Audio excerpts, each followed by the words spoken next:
Hello, viewers. Welcome to my podcast. Today, I am very excited to host our expert, who is a a famous ethologists and comparative psychologists. So let's dive in. Um, how are you, sir, today? Thank you for having me. I'm doing fantastic today. Excited to be here and ready for some fascinating discussions about the animal kingdom. Let's get this podcast started. How are you doing today? I'm doing great. Thank you for asking. I'm really looking forward to our discussion today. So let's jump right into it. One interesting behavior in the animal kingdom is how some species of ants arm aphids for their honeydew. They protect the aphids from predators and even stroke them to encourage the release of honeydew, which they consume. Can you tell us more about this fascinating behavior? Absolutely. The behavior you're describing is known as mutualistic farming or trophobiosis. And it's truly fascinating. And so some species of ants have formed a mutually beneficial relationship with aphids when they essentially become their farmers. The ants provide protection to the aphids by keeping predators away and even constructing elaborate shelter systems for them. In return, the aphids produce honeydew, which is a sweet liquid that the ants absolutely love. It's like a farm to table arrangement in the animal kingdom to get the aphids to release more honeydew. Some ant species have been observed stroking or milking them with their antennae.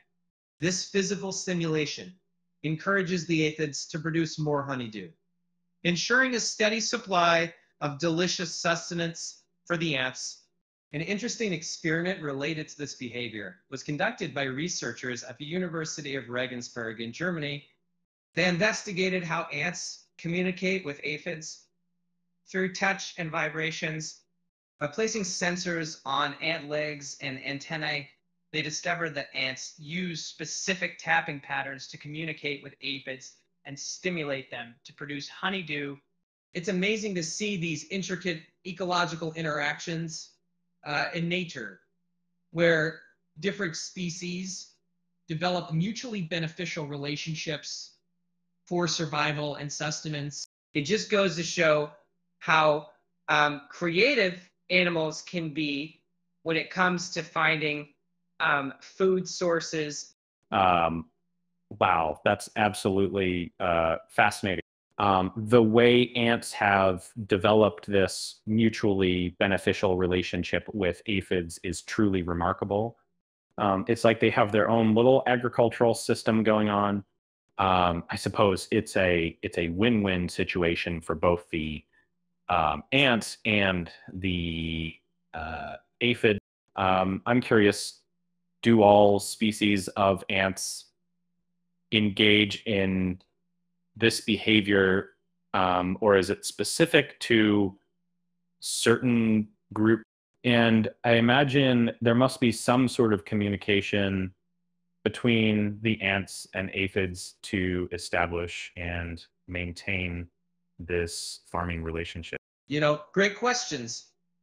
It's not all species of ants that engage in this behavior, but rather a specialized group known as farming ants or tying ants. These ants have evolved a unique adaptation to cultivate and exploit their aphid livestock. But interestingly, not all aphids are farmed by ants. There are specific types of aphids that have formed these mutualistic relationships with farming ants. When it comes to communication between ants and aphids, there is indeed a fascinating interplay happening. Ants use multiple forms of communication to establish and maintain the farming relationship.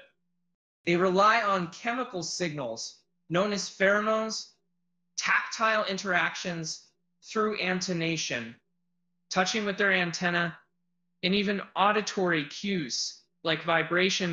The primary mode of communication is through chemical signals emitted by both the ants and the aphids. The ants release pheromones to guide the aphids, establish territory boundaries, or recruit other ant workers. In response, the aphids also produce specific chemicals that attract the ants and signal their readiness to be milked for honeydew. In terms of tactile interaction, as I mentioned earlier, some ant species actively stroke or tap the aphids with their antennae. This physical contact stimulates the aphids to release more honeydew. It's like giving them a gentle massage. Additionally, researchers have discovered that ants can detect vibrations produced by feeding aphids using specialized sensory organs called subgenual organs located in their legs. By monitoring these vibrations, they can potentially assess the quality and quantity of honeydew being produced by the aphids. And so overall, it's a complex web of chemical signals, touch-based stimulation, and even vibrational cues that facilitate communication between ants and aphids and maintaining their profitable partnership. It just goes to show how intricate nature can be when it comes to forging cooperative relationships. Wow, the level of communication and cooperation between ants and aphids is truly amazing. It's fascinating how they've developed different means of communicating, both chemically and physically, to establish and maintain their mutually beneficial relationship. I'm really enjoying this discussion, and it's making me wonder about other examples of animal intelligence and behavior. For instance, crows have been found to remember human faces and even teach their young to identify humans who have wronged them in the past. Can you tell us more about this incredible capability of crows? Absolutely. You know, crows are incredibly intelligent birds, and their ability to recognize and remember human faces is truly remarkable. It's an example of their advanced cognitive abilities and demonstrates their adeptness at social learning. Researchers have conducted experiments to test the face recognition abilities of crows, and the results have been fascinating. In one study, researchers wore a specific mask while capturing and tagging crows for research purposes. After the release of these tagged crows, it was found that they not only remembered the face of the person who captured them, but also developed aversive reactions towards people wearing that same mask. What's even more astonishing is that these crows transmit this knowledge to other members of their flock, including their offspring. They teach their young about specific individuals who pose a threat or have been aggressive towards them in the past by exhibiting defensive behaviors or vocalizations when in their presence. This capability of crows has important implications for human-crow interactions and potentially explains why some crows may become wary or show aggression towards certain individuals while being completely docile around others. It's as if they are saying, hey kids, watch out for that person. Their trouble, I guess knowing, in another related experiment conducted by researchers at the University of Cambridge, they used masks to see if crows could recognize individual human faces, even without directly experiencing any negative encounters with them. The researchers found that crows were indeed able to discriminate between different faces and exhibited cautionary behaviors towards those they perceived as potential threats. These feats of memory and social learning in crows highlight their adaptive intelligence and ability to form complex associations between facial features and past experiences. It's a testament to the sophisticated cognitive abilities present in various species within the animal kingdom. And a fun fact, apart from recognizing faces, crows are known for their problem-solving skills. They can use tools creatively.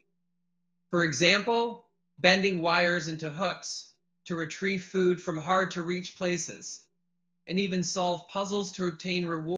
They are truly the MacGyvers of the avian world. Wow, that's absolutely astounding. Crows' ability to not only recognize human faces, but also teach their young about individuals who have wronged them is truly remarkable. It shows just how advanced their cognitive abilities and social learning skills are.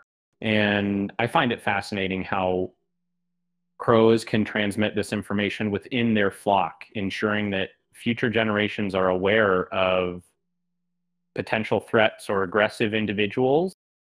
It's like they have their own system of passing down knowledge and warnings.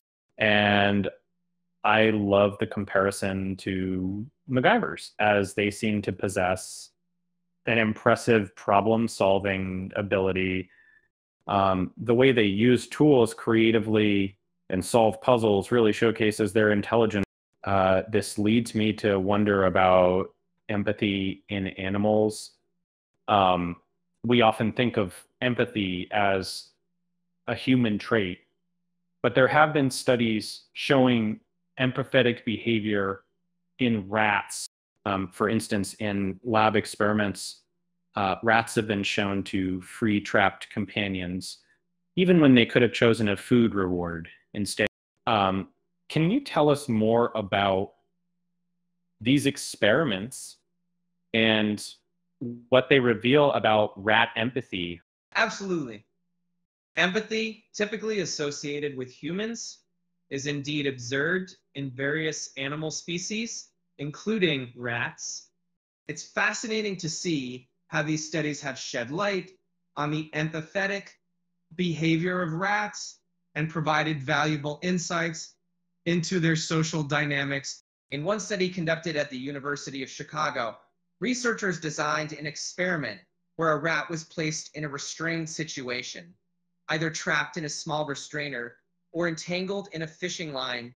The other rat had the opportunity to release its trapped companion by pushing open a door to free them. What they found was truly heartwarming. Rats displayed empathetic behavior and consistently chose to free their trapped companions instead of opting for food rewards. The results suggested that rather than being solely driven by self-interest or opportunistic behavior, rats demonstrated genuine concern and empathy for their fellow rats in distress. They made a clear choice to alleviate suffering and prioritize social connection over personal gain. Another study conducted by researchers at the University of Bern explored emotional contagion and empathy in rats. They observed that when one rat experienced mild electric shocks while hearing distress calls from another rat, it exhibited signs of distress as well. This suggests that rats are capable of sharing emotional states and experiencing empathy towards their conspecifics. These experiments demonstrate that rats not only possess cognitive abilities, but also show pro-social behavior and concern for others' welfare. It goes to show that empathy is not unique to humans, but rather exists across different species in varying forms. Interestingly, similar empathetic behaviors have also been observed in other animals, such as dolphins, elephants, chimpanzees, and dogs. These findings remind us that emotions and understanding others' perspectives are not exclusive features of our own species, but can be found throughout the animal kingdom. And fun fact, rats are not only empathetic, but also highly intelligent creatures. They are known for their problem-solving skills and can even learn complex tasks such as navigating mazes or solving puzzles with ease. Okay, so next time you see a rat, remember to appreciate their cognitive prowess alongside their empathetic nature. That's truly incredible. It's heartwarming to hear about rats displaying empathetic behavior and choosing to help their trapped companions instead of opting for personal gain. These experiments really highlight the capacity for empathy in rats and showcase their social dynamics. I find it fascinating how rats not only display concern for their fellow rats in distress, but also share emotional states and experience distress themselves when hearing distress calls from others. It really goes to show that empathy is a wider phenomenon spread throughout the animal kingdom. And you mentioned earlier that similar empathetic behaviors have been observed in other animals such as dolphins, elephants, chimpanzees, and dogs.